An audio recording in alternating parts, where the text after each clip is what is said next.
अज़ीज़ों और दोस्तों, अस्सलामु अलैकुम रहमतुल्लाहि व बरकातुहू। हज़रात, सीरत सर्व आलम सल्लल्लाहु ताला अलैहि वसल्लम का अगला हिस्सा आप हज़रात की खिदमत में पेश करने की कोशिश कर रहा हूँ। तो आइए शुरू करते हैं। बिस्मिल्लाहिर रहमानिर रहीम। प्यारे नबी सल्लल्लाहु ताला अलैहि वसल्लम अपने साथियों के साथ मक्का आ रहे हैं। यह सुनते ही मक्का में काफिरों के होश उड़ गए। उनकी बेचैनी की कोई सीमा न रही। अब उन्हें जो कुछ उम्मीद था खालिद से थी। उनका ख्याल था कि खालिद हमले में कामयाब हो जाए तभी जान बच सकती है, आबरू भी उसी समय बाकी रह सकती है, वरना फिर तबाही ही तबाही है, हमेशा की बेइज्जती और रुसवाई ही है। ये लोग खालिद तो लौट आए, कह रहे हैं कि मोहम्मद हुदैबिया में ठहर गए। हमले की पूरी योजना धूल में मिल गई, सारी स्कीम फेल हो गई। अब वे क्या करें? मुहम्मद सल्लल्लाहु अलैहि वसल्लम, जिनको उन्होंने अपने यहाँ से निकाल दिया था, आज दोबारा लौट आए। इस समय वे अकेले और बेसहारा भी नहीं, जानिसारों की एक फौज है जो उन पर कुर्बान होने के लिए बेकरार है। उन्होंने उहद में मुसलमानों को हरा तो दिया था, लेकिन उनकी बहादुरी का लोहा भी मान लिया था। उन्हें अंदाज़ा हो गया था कि मुसलमान जान तो दे सकते हैं, दीन नहीं छोड़ सकते। दीन तो उनको जान से भी प्यारा है। कुरैशी सरदार फिर दारुन नदवा यानी मंत्रणा गृह में जमा हुए। हर एक उदास था, हर एक के चेहरे पर चिंता और घबराहट छाई हुई थी। मुसलमान अगर मक्का में घुस आए तो कुरैश की क्या इज्जत रह जाएगी, दूसरों की निगाह में उनका क्या वजन रह जाएगा। यह सोचकर उनका स्वाभिमान भड़क उठा और उन्होंने कसम खाई, जब तक जान में जान है मोहम्मद का मक्का में कदम रखना नामुमकिन है। सब सिर जोड़कर बैठे, आपस में मशवरे करने लगे कि क्या किया जाए। मोहम्मद मक्का के बाहर से हमें धमकी दे रहा है। कुरैश में भी उसके बहुत से यार और मददगार हैं जो उसको सच्चा नबी समझते हैं। ये तो हमारे लिए आस्तीन के सांप हैं। अगर मुसलमानों से हमारी लड़ाई छिड़ गई तो ये दोस्त बनकर हमें डसेंगे, फिर तो हमारे लिए बड़ी आफत होगी। एक बोला, मोहम्मद कहते हैं कि हम लड़ने नहीं आए हैं। अगर ऐसा है तो हमें चाहिए कि उनसे नरमी से पेश आएं, किसी तरह समझा बुझा कर उन्हें वापस कर दें। अब अगर नीयत खराब हुई, उन्होंने लड़ाई की आग भड़कानी चाही, तो हम भागने वाले कब हैं? लड़ाई तो हमारा असल मैदान है, लड़ना भिड़ना ही तो हमारा काम है। हमारे भाई, तब क्या किया जाए? एक कुरैश सरदार ने सवाल किया। मेरी राय है कि बनी खुजाआ के कुछ आदमी भेज दिए जाएं। वे जाकर पता लगाएं कि मोहम्मद सल्लल्लाहु अलैहि वसल्लम चाहते क्या हैं और जिस तरह हो सके उन्हें समझाने बुझाने की कोशिश करें। उस आदमी ने जवाब दिया, बनी खुजा को भेजने की क्या राज है? हमें तो उनसे गद्दारी का खतरा है। वे तो मोहम्मद के दोस्त और वफादार हैं। कुरैशी सरदार ने फिर सवाल किया, इस तरफ से बिल्कुल बेफिक्र रहो। मक्का में उनकी ज़मीनें और जायदादें हैं, बीवी और बच्चे हैं। वे हमारे साथ गद्दारी करके जाएंगे कहाँ? उस आदमी ने इत्मीनान दिलाया। सबको यह राय बहुत पसंद आई। नुमाइंदगी के लिए बनी खुजा के कुछ आदमी चुन लिए गए। बुदैल खुजाई उनका सरदार बना। ये लोग प्यारे नबी सल्लल्लाहु अलैहि वसल्लम से मिलने के लिए रवाना हो गए।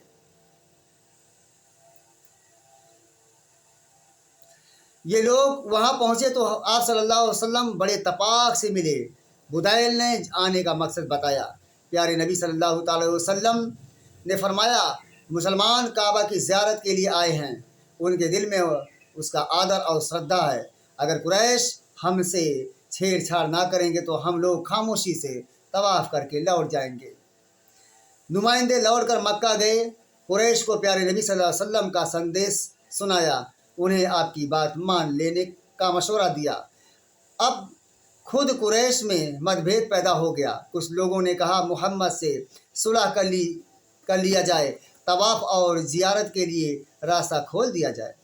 कुछ लोगों ने इसका ज़ोरदार विरोध किया।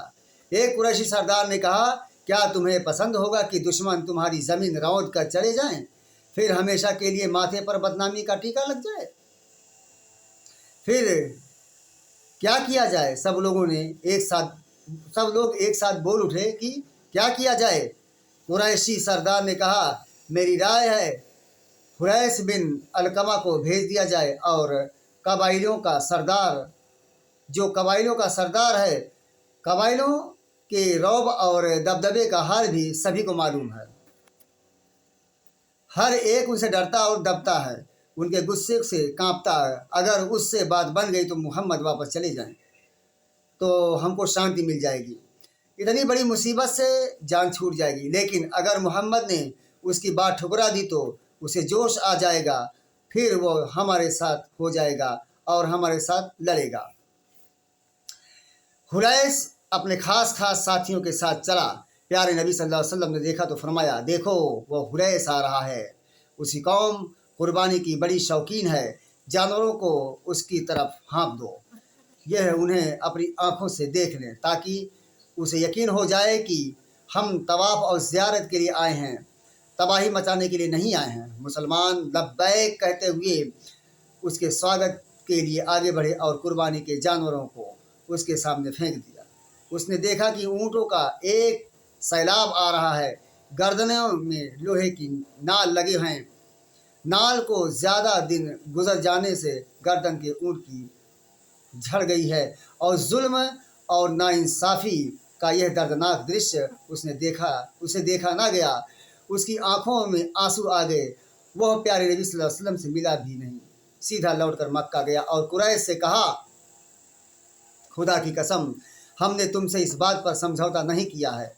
अल्लाह के घर से उसको रोक रहे हो, और जो उसके सम्मान के लिए आया है। अरब के सारे कबीले को काबा का हज करें और अब्दुल मुत्तलिब का बेटा उससे महरूम रहे।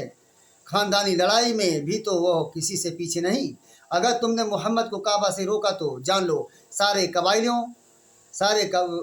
कबाइलों का को लेकर मैं अलग हो जाऊंगा और मोहम्मद की तरफ से तुमसे युद्ध करूंगा। कुरैशी सरदार की स्कीम नाकाम होकर रह गई। उसने सोचा कुछ हो गया कुछ, लेकिन उसने फिर एक चाल चली। वह हुरैस को मनाते हुए बोला, भाई ये हम लोगों का मामला है, इसे हम पर ही छोड़ दो। हम लोग कोई ऐसी बात तय कर लेंगे जिसमें सबका भला होगा। हुरैस तैयार हो गया।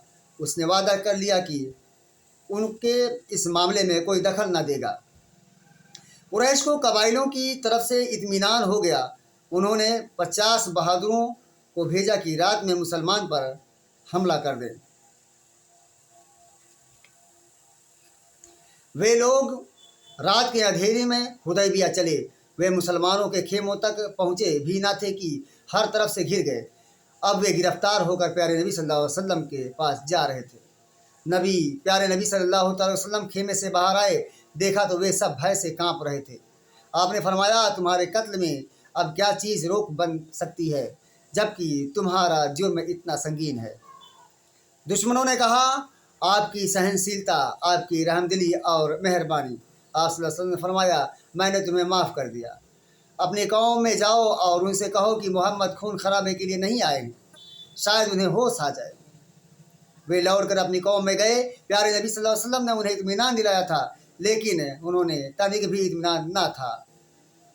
उन्हें यकीन था कि अब पूरी कौम की शामत आएगी। उनकी समझ में नहीं आ रहा था कि इतना बड़ा जुर्म भी माफ़ हो सकता है। इसके बाद आप सल्लल्लाहु अलैहि वसल्लम ने हज़रत उस्मान रज़ी अल्लाह तआला अन्हु को भेजा कि कुरैशी सरदारों से मिलें और उनसे बात तय करें। मक्का में हज़रत उस्मान रज़ी अल्लाह तआला अन्हु के चचेरे भाई भी थे। उनका नाम अबान बिन सईद था। हज़रत उस्मान रज़ी अल्लाह तआला अन्हु ने उन्हीं की हिमायत यानी अमान में मक्का गए। कुरैश को प्यारे नबी सल्लल्लाहु अलैहि वसल्लम का संदेश सुनाया और कहा, अब दो ही सूरतें हैं, या तो तवाफ़ का मौका दो या लड़ाई के लिए तैयार हो जाओ। कुरैश ने कहा, तुम तवाफ़ कर लो, सिर्फ तुम्हारे साथ हम यह रियायत कर सकते हैं, अन्य मुसलमानों को तो वैसे ही वापस जाना होगा। हज़रत उस्मान रज़ी अल्लाह तआला अन्हु इस पर तैयार हो सकते थे। انہوں نے کہا یہ تو قیامت تک نہ ہوگا، تمہیں سارے مسلمانوں کو طواف کا موقع دینا ہوگا۔ وہ بولے اچھا تمہاری مرضی، ہاں یہ بھی جان لو کہ اب تم ہمارے قیدی ہو، یہاں سے تم واپس نہیں جا سکتے۔ اب حضرت عثمان رضی اللہ تعالیٰ ان کے بندی تھے۔ مکہ میں چرچا ہو گئی کہ عثمان رضی اللہ تعالیٰ عنہ قتل ہو گئے۔ یہ افواہ مسلمانوں کے کانوں میں پہنچی تو جو سے بے قرار ہو گئے۔ آپ صلی اللہ علیہ وسلم نے فرمایا عثمان کے خون کا بدلہ لینا ہم پر فرض ہے۔ یہ کہہ کر آپ ببول کے پیڑ کے نیچے بیٹھ گئے اور سارے مسلمانوں نے جان کی بازی لگا دینے کا پرتجھیا کیا۔ ابو سنان اسدی رضی اللہ تعالیٰ عنہ آگے بڑھے، آپ کے ہاتھ پر بیعت کی۔ ان کے بعد سارے مسلمانوں نے بیعت کی۔ اب تلواریں میان سے باہر آ گئیں۔ اعلان ہو گیا کہ سب لوگ لڑائی کے لیے تیار ہو جائیں۔ جان قربان کرنے کی یہ بیعت اللہ کو بہت پسند آئی۔ قرآن میں بھی اس کی تعریف ہے، اسی لیے یہ بیعت رضوان کے نام سے مشہور ہے۔ صدق اللہ مولانا العظیم۔